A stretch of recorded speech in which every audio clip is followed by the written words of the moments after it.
For each child that's born, a morning star rises and sings to the universe who we are. For each child that's born, a morning star rises and sings to the universe who we are. Oh, for each child that's born, a morning star rises and sings to the universe who we are. Oh, for each child that's born, a morning star rises and sings to the universe who we are.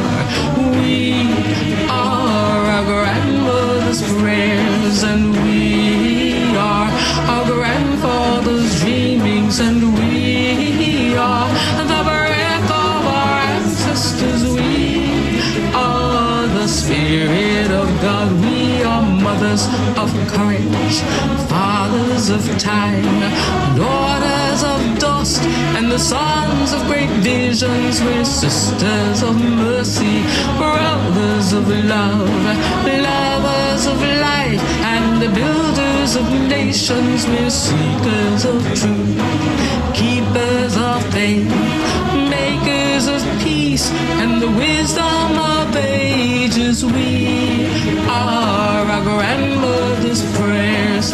We are our grandfather's dreamings, and we are the breath of our ancestors. We are the Spirit of God. We are mothers of courage, fathers of time, daughters of dust, and the sons of great visions. We're sisters of mercy, brothers of love, lovers of life, and the builders of nations. We're seekers of truth and keepers of faith.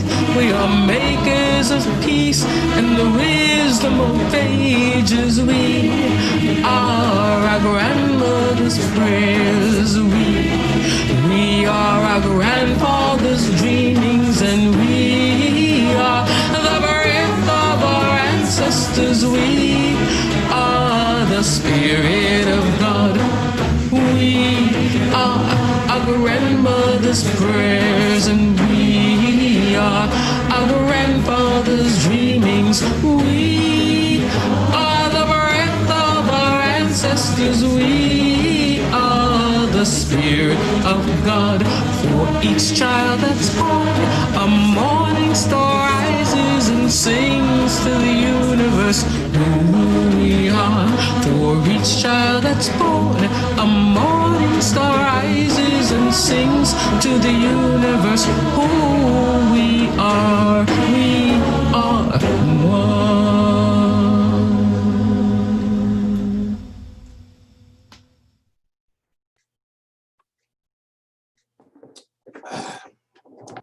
We are our grandmother's prayers, and we are our grandfather's dreamings, and we are the breath of our ancestors. We are the Spirit of God. We are mothers of courage.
think next Carl will say Yes. our opening words.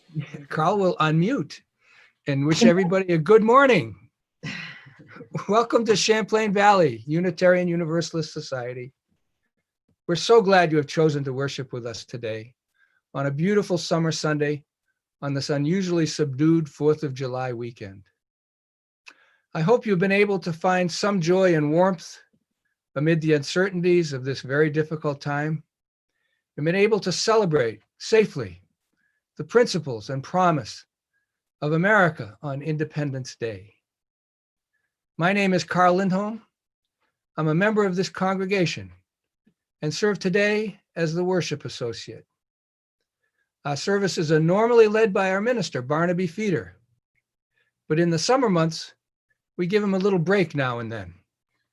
This is the first Sunday of our summer series of services, Spirituality and the Arts, now in its 5th summer. Today's service will be led by the remarkable Kate Gridley, and also includes a visit from CVUUS friend Crystal Brown, mother, artist, educator, disciple, and coach, as she describes herself on her website. An artist since childhood, Kate Gridley has maintained a studio in Middlebury, Vermont for nearly 30 years.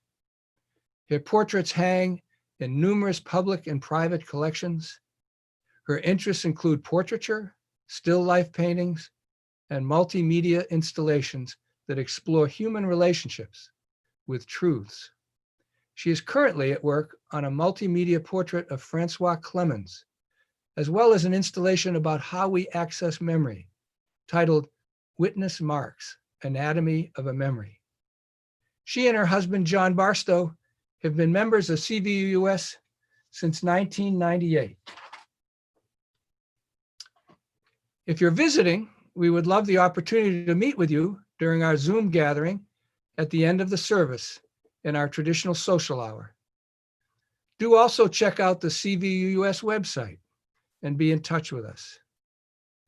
Do take a close look at our weekly newsletter to see the ways that CVUUS members gather in pathways to healthy connections. Next week's service will be led by Shannon LaRose, Liam Batchus, and Jason Duquette Hoffman, and it is titled, This Land is Your Land? Festival on the Screen.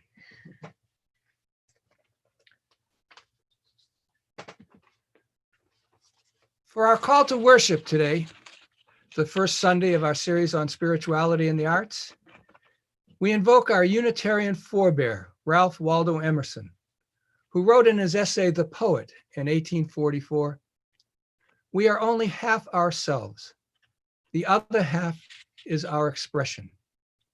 He presents a figure he called the poet, not necessarily someone who writes poetry, words on paper, but one, he says, enjoys an original relation to the universe, who has, as he puts it, a poetical sense in the mind, whose inward and outward senses are still truly adjusted to one another.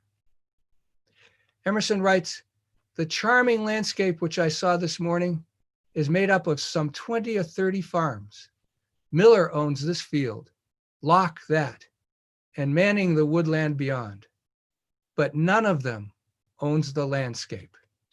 There is a property in the horizon which no man has but he whose eye can integrate all the parts. That is the poet."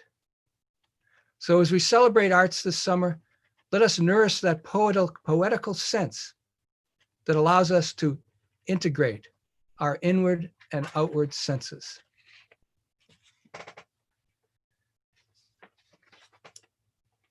Now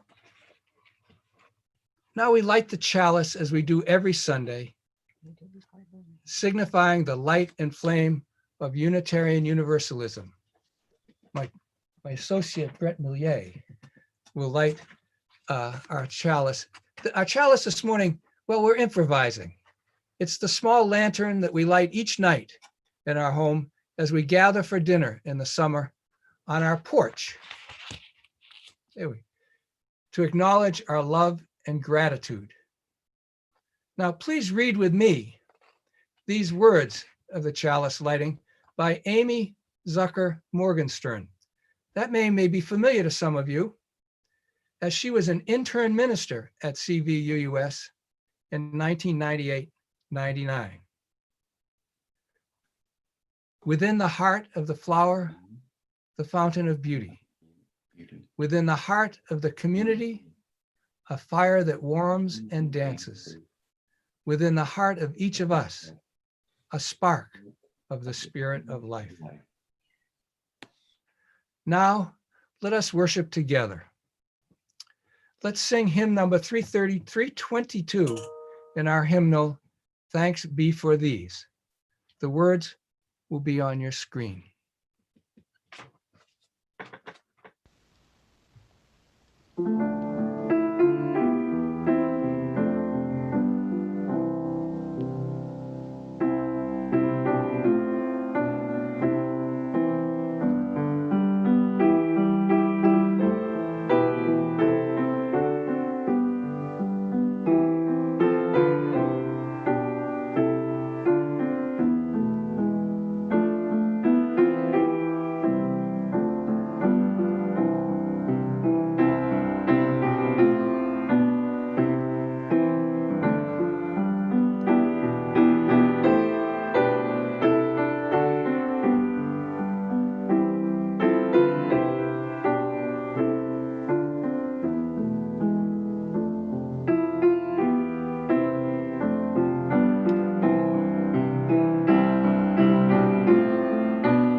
Good morning.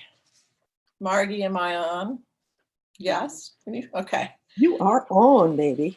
Thank you, baby.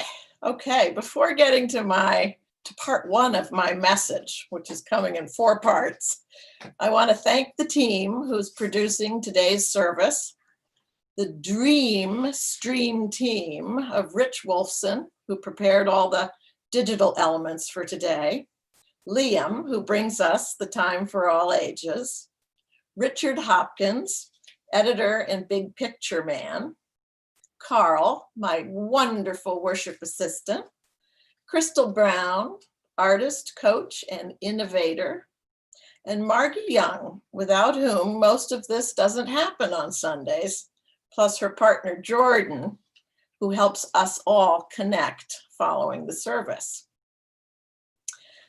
So, someone asked me to talk about what it's like to paint in a bubble during the pandemic. A bubble. My studio? What's the bubble? My white privileged life? Vermont? This was an interesting image, and it's what I'll be talking about today. To start, I'm going to go back a few years.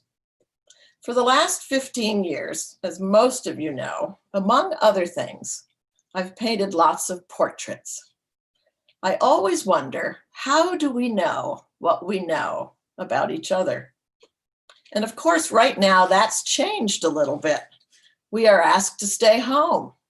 We are asked to wear masks. And I want to thank you all for wearing cloth masks. Not that there weren't masks before. So how do we know what we know about each other? There are visual clues, there are oral clues, and since we are animals, there are all sorts of other clues of which we are unconscious.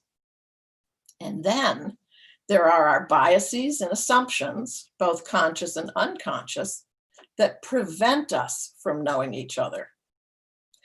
My show, Passing Through Portraits of Emerging Adults, examined some of these issues. 17 young people were the subjects. Thank you, Lucy, for the catalog. That's great.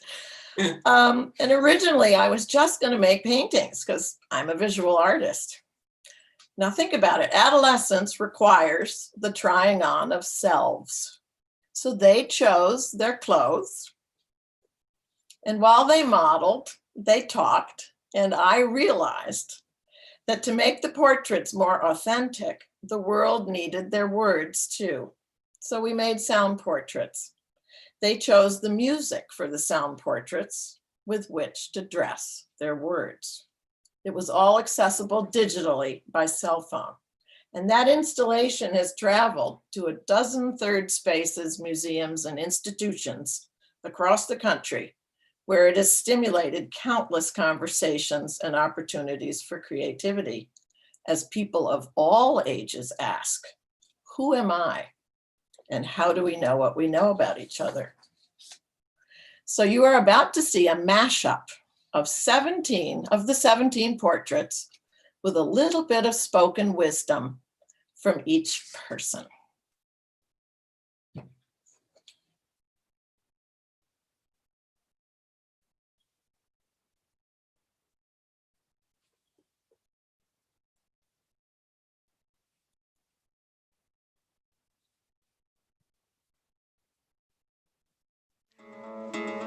When you think about yourself in the future, you think about goals and, I don't know, being famous or being rich or something. But when I look around at most of the older people that I admire or feel like they have a really full life, they're just, they're just people that have children and have lives. And so I think it makes it a little less scary. If you don't do things a little bit differently, then how are we gonna progress? Or how are you gonna progress? Everybody is unique and has a gift that they can offer the world. Thought and insight are things they happen to you. You don't decide to have a moment of insight. I mean, you can put a lot of time into thinking and sort of make the conditions right for learning or having a light bulb moment, but you don't get to decide when that is. So you have to be aware of your entire body and all the things that you're doing in order for those moments to occur. And they're just as likely to occur when you're shoveling manure as they are when you're reading a book. Queer now represents a commitment to anti-normativity. It's a very political stance. And that doesn't necessarily mean defying everything that is straight. Like I still want to have a family, but I'm very, very queer. And I'm very queer about my politics. And I'm very in your face about everything that is me. The personal is the political.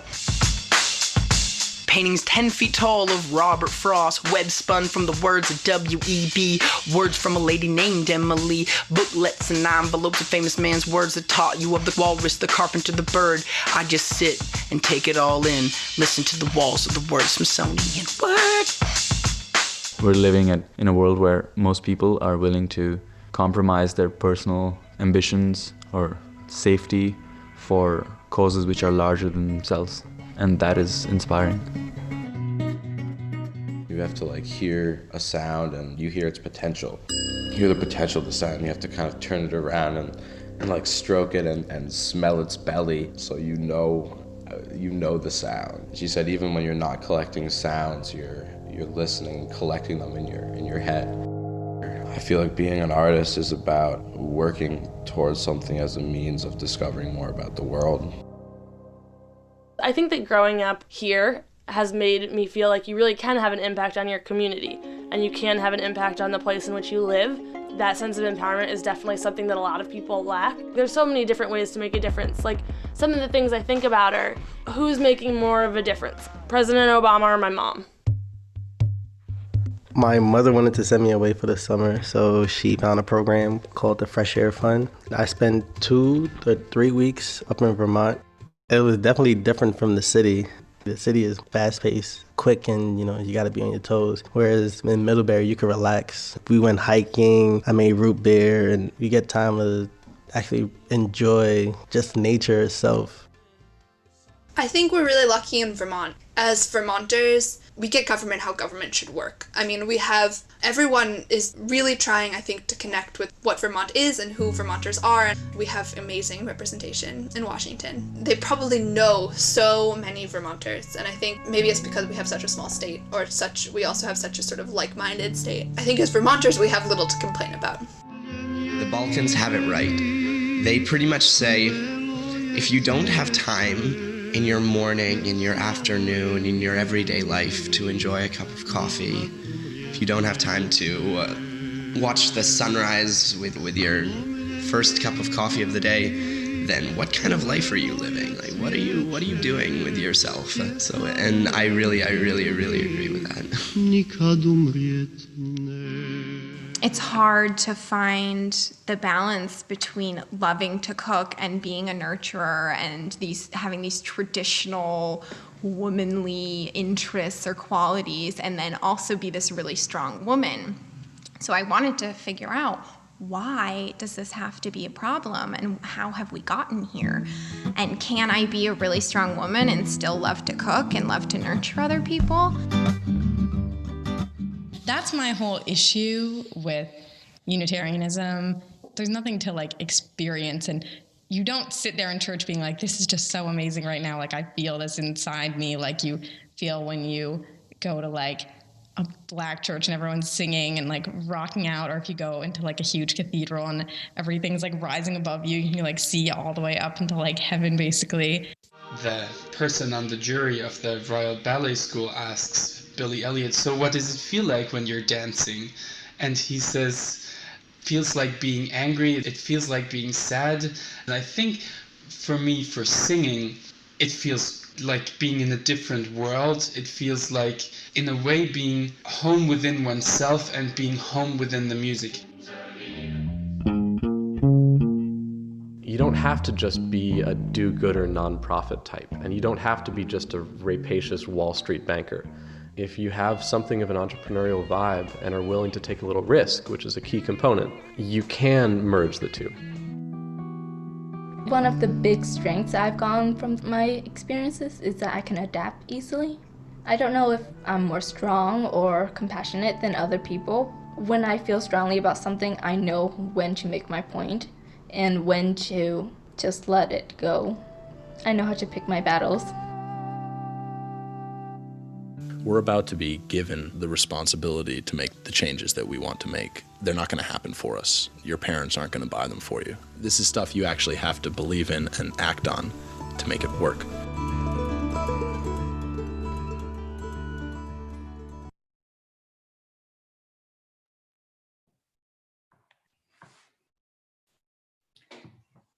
Wow.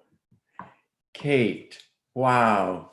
That was such a beautiful celebration of your artwork, but also of those personalities and those people and those lives. It's just a joy for you to share that. And now, with Time for All Ages, I wanted to invite all of us to think about doing some drawing and art. But maybe you're like me and you see Kate's drawing and art and say, I can't do that. That would be, wow, she's so good. She is so good. I can't draw. I can't paint. It's the can't part that I want us to get over.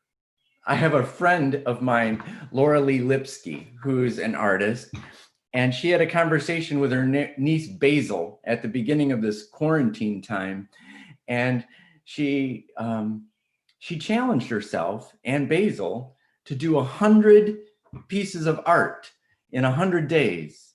Now, she's not quite, well, she's over halfway now, but when you set yourself a goal of doing 100, all of a sudden you stop comparing yourself to Kate Gridley. You start deciding to draw something that's close by, and then that leads you to something else, and then you become playful, and then you become creative, and then you experiment, and then when something doesn't turn out, you go, hey, well, that was number 37 on to number 38, and you just play with it. It's a great way to have life within your bubble, in your bubble of quarantine. But what I loved about Laura Lee is that she didn't let her art stay in the bubble. She'd post it online, and if somebody in her chat said, oh, I really like that drawing or that painting, she mailed it to them as a gift, as a way of saying, I want to be connected and I want my artwork to be a gift to you. If it brings joy to you, have it. So Time for All Ages is to open your eyes and see what is beautiful. Do a little artwork and creativity and share it with the people outside of your bubble. With that, I give you Laura Lee Lipsky and 50 of her first 100. Go ahead, Margie, and play it.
Oh, Liam, thank you.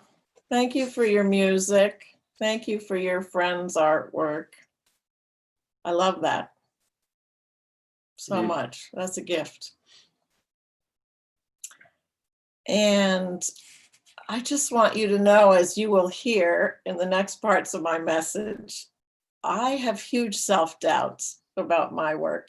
And I think that's just human nature. And I'm always imploring my students and my collaborators to say, don't listen to that little voice that says, I can't. So now I'm going to go back to the beginning of the pandemic time.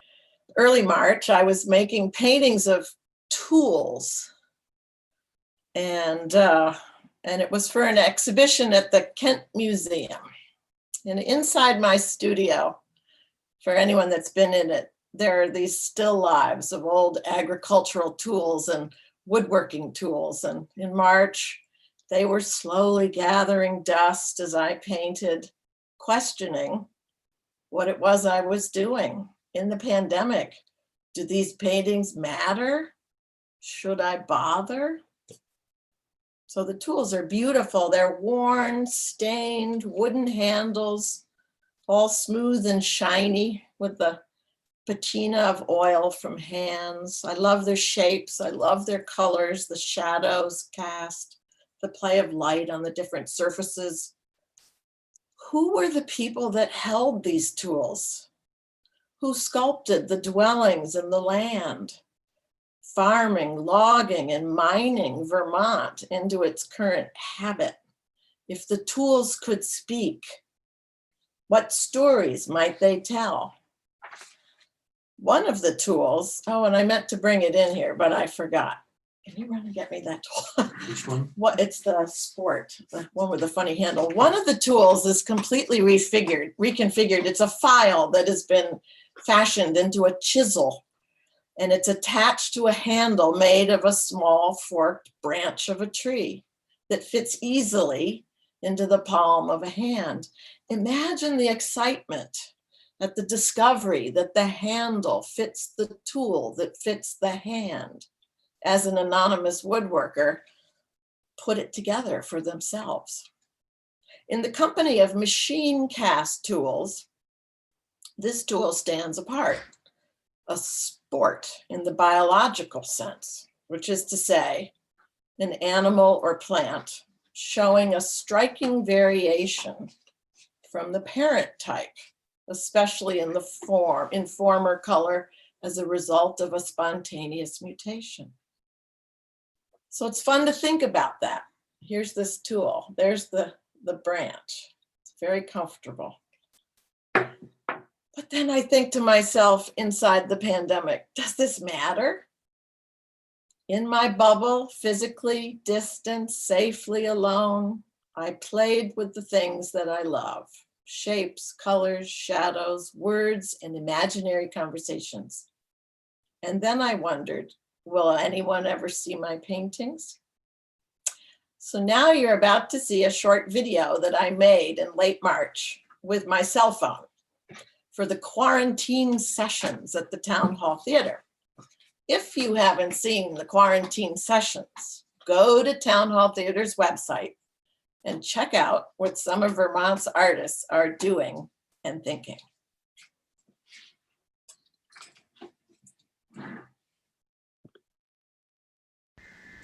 This is Kate Gridley. You are in my studio, seeing what I see from where I sit to paint. And I'm working today on a still life of old tools that have stories, on a day that has my favorite kind of light. Even though it's cast by snow on the ground, which not everybody is happy about, it casts a cool light on my subject matter. Here's another painting I'm working on of kitchen tools. All my work is from life. Generally, what I paint, I have a personal connection with.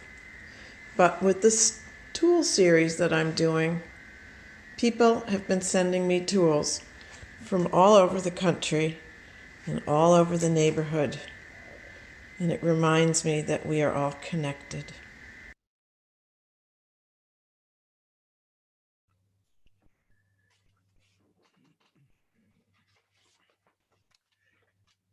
Now is the time in our service for the offering, which is a way for us to demonstrate materially our commitment to this faith community. We also understand we are members of a larger local community and commit half of the offering each week to a local entity doing good in the community. This week and next, we are sharing our offering with the Black Freedom Fund. Crystal Brown, artist extraordinaire, will describe it for us. Thanks, Carl. Hey, everybody. Good morning. Thank you so much for having me. So good to see you all. I've really relished being able to come and do the summer series with you guys a couple times, and to have your support means a great deal. So I want to tell you a little bit about the Black Freedom Fund. I was in my driveway one day and my neighbor said, "Crystal, there's so much happening in the world and we want to do something, but we don't know what to do. Can we just give you money and you help somebody?"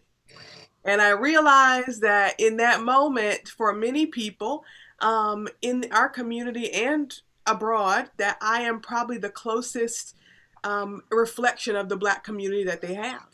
And so what we did at that moment is we created the Black Freedom Fund. Luckily, I have a nonprofit called In Spirit, which will be moving totally to Vermont in the coming year.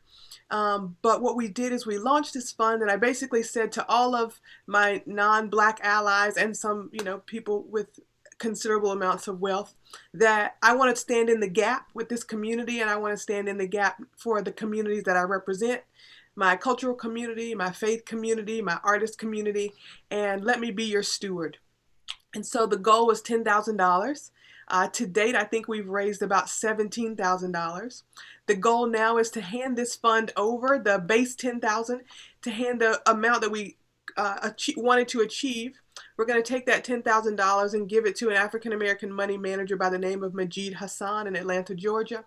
He's going to continue to grow the fund, and we're going to take the overage and we're going to start to divvy out $500 a month. I think we have about enough almost for the next year and a half, 2 years to be completely stable, and then wait for the interest to kick in on the investment. To date, we've bought some matching t-shirts for a single mom.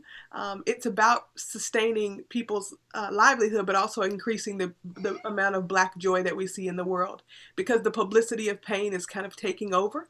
And we want to continue to talk about Black joy and how it reflects the cultural value of a people in this country. And then this month, we were actually able to pay the rent of a family who the father in the family has been an active participant in his community, feeding the homeless, feeding the elderly, taking in coats and things for school drives, and he had his leg amputated in the last actually month or so. And so we wanted to support that family by being able to pay their rent for the month. So we're asking people to donate, and we're so excited for your support. There have been a couple community partners who really stepped up and been a part of this, and we're just so grateful that this one little spark of an idea, this one question, has kind of changed the dynamic of what we're able to do as a nonprofit, and the way that I'm able to participate in the various communities. And I also wanted to take this opportunity. In this time in the quarantine, it's been really great for me to be able to reflect and catch up with myself, because I do a lot of things. And part of my coaching practice, I've started to launch different sections of classes called Dream Building. And so we just finished Dream Building for artists. Tomorrow we will launch Dream Building for believers. There are still slots in that class if you'd like to take it. It's a 4-week class about figuring out how to work your faith from many vantage points, and to really bring your dreams into alignment with the pathway of your life, and really get on board with what is there for you to do from where you are. So thank you. I think that's my time. I appreciate you. Thank you for supporting, and maybe I'll see you in class tomorrow.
Thank you, Crystal.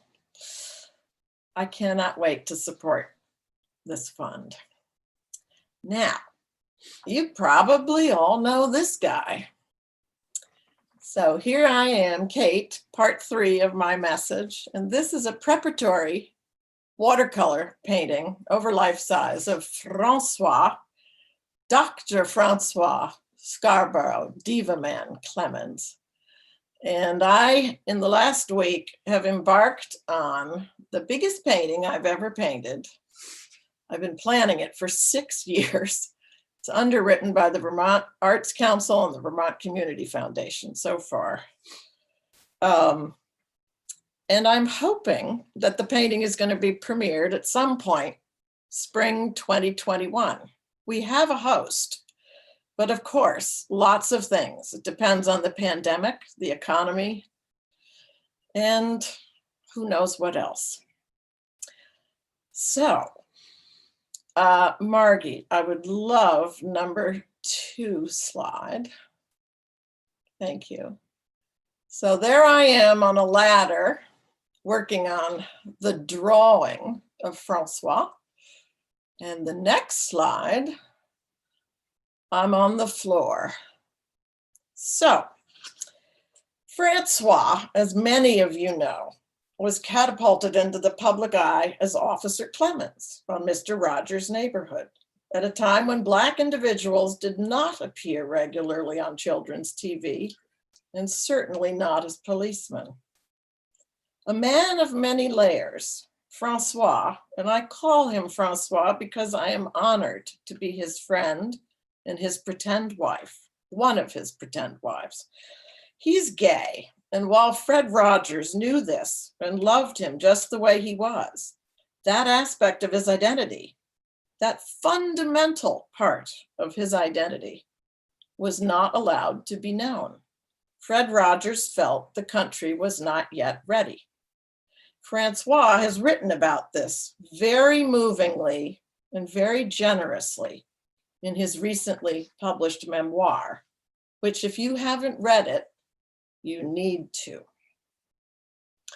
Francois can list so many achievements, but with my limited time today, I will simply say that he has devoted much of his life to singing, teaching, and preserving the legacy of the American Negro spiritual. And in honor of this work, he received a Lifetime Achievement Award from Carnegie Mellon, and he has received honorary doctorates from Middlebury College and Sewanee, University of the South. In the portrait that he and I are creating together, he will be framed in a canvas that is 8 feet tall by 6 feet wide, in a king's robes from Africa, over life size, as himself. There will be 2 video components and a sound portrait as part of this portrait installation. The title of the portrait, "The Shoulders on Which We Stand," comes from Fisk University, where we traveled last year with Paul and Frances Stone. And in this picture, Francois is standing in front of a painting that was commissioned and paid for by Queen Victoria of the Fisk Jubilee Singers, who, starting in 1871, when they left on tour, introduced much of the world to the spiritual as a musical genre. And in the process, they raised the funds on which to build their fledgling university. The funds permitted construction of Jubilee Hall, the South's first permanent structure built for the education of Black students. This university was founded and built on music. I love this. Let me say it again. It was built on music. And music, of course, will be a big part of Francois's portrait.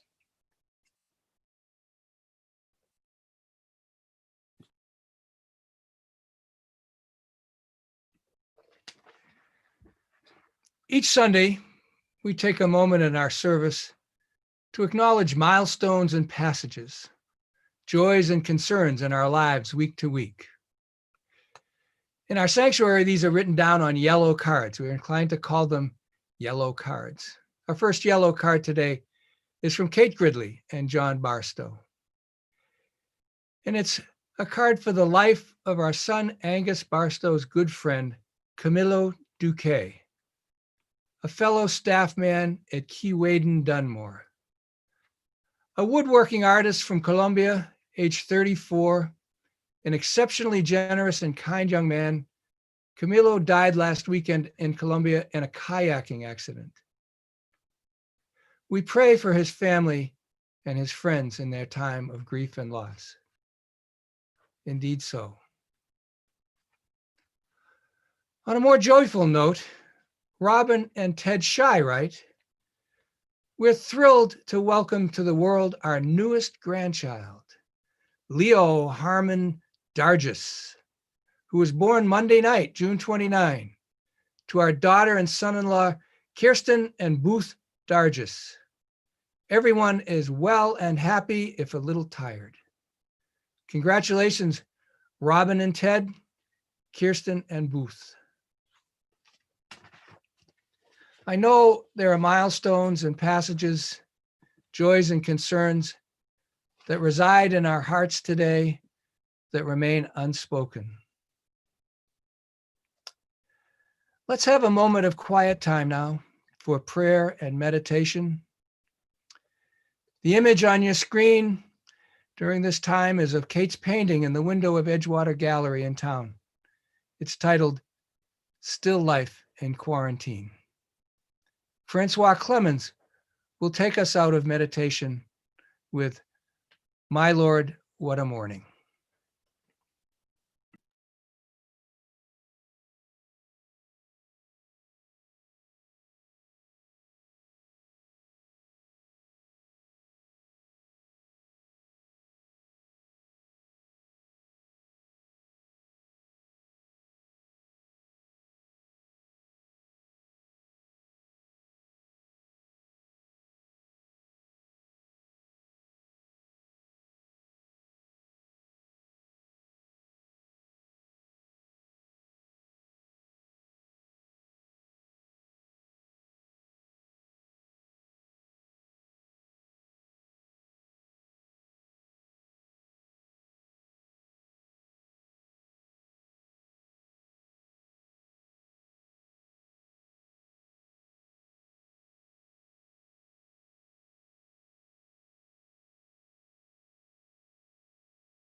My Lord, what a morning. Oh, my Lord, what a morning.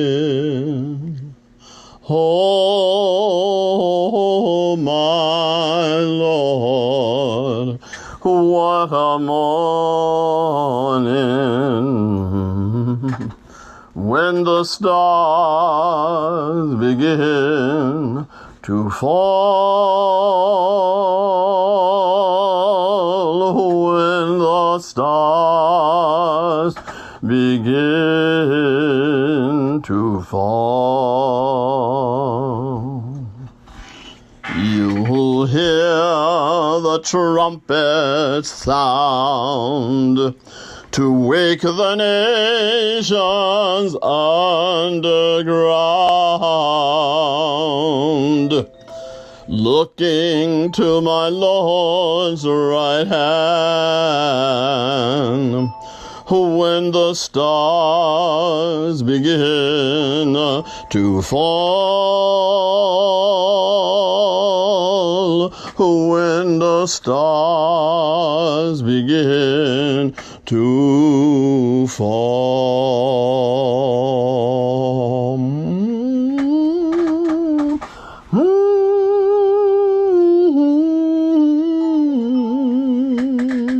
Whoa,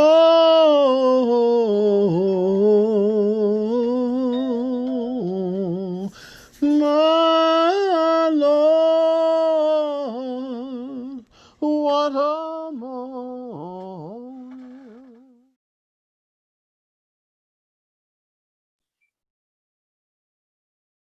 So I have to say, painting alone in my studio, the bubble kept popping.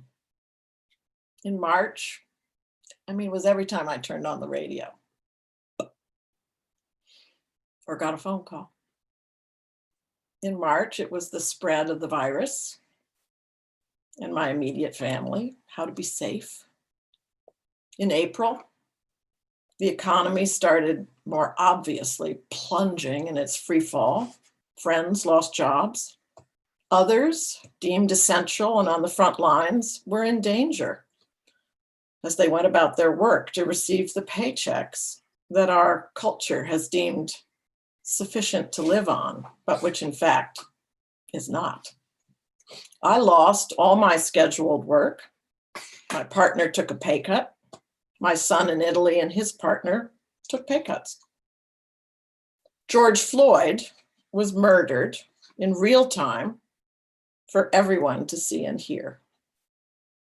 And he is not the only one. So many murders of people of color inside the white supremacist structures that shape our country's institutions, hewn carefully over time by white people, craving, now desperate to hold on to power. Violence is the sick premise of this country. We wear masks because of a virus, and now it is time to march with masks on. Artists like me, like Crystal, and artists across the world, performers, musicians, singers, actors, poets, writers, we depend on having a live audience or connecting physically. So, in a way, essentially, we are shut down. It doesn't mean that we aren't creating. Even while most artists are now out of paid work, we are mobilizing, reacting, interpreting, and feeling how to connect. We are starting to create new paradigms. Normally, I enjoy my solitude, but it began to feel too privileged. I want to be of use. There is so much pain and fear, and yes, there is joy too, but there has been so much pain lately, at least acknowledged pain. I am not a healthcare worker. I can't visit my hospice patient. I can't even go keep my 90-year-old mother company in another state. My 2020 exhibition was canceled. My teaching was canceled. It began to feel like I had no identity. So I started 2 drawing communities online, one for adults, one for kids. And while drawing is a practice that requires solitude, it is comforting to draw in the company of others. And this imaginary, invisible for the moment company actually turned out to help some people. I email a daily prompt. Folks draw, paint, collage, photograph if they are able, 10 minutes to several hours a day. That's their choice. And we Zoom together once a week to share what's happening with our art, which really means we share what's going on in our lives. And the groups are open and they're growing. Adults come from Florida, South Carolina, Boston, Northern Connecticut, New York City, and Vermont. The kids come from Vermont, Boston, different parts of Massachusetts, Philadelphia, and Canada. Isolated, but not alone. Physically distanced, socially connected. The discovery for me, there is no bubble. I actually don't want to be in a bubble. In closing, I want to quote James Baldwin. The artist cannot and must not take anything for granted, but must drive to the heart of every answer and expose the question that the answer hides. Our postlude today is a hint of the artwork generated during the pandemic by some members of the adult and kid drawing communities. Thanks so much for being here today.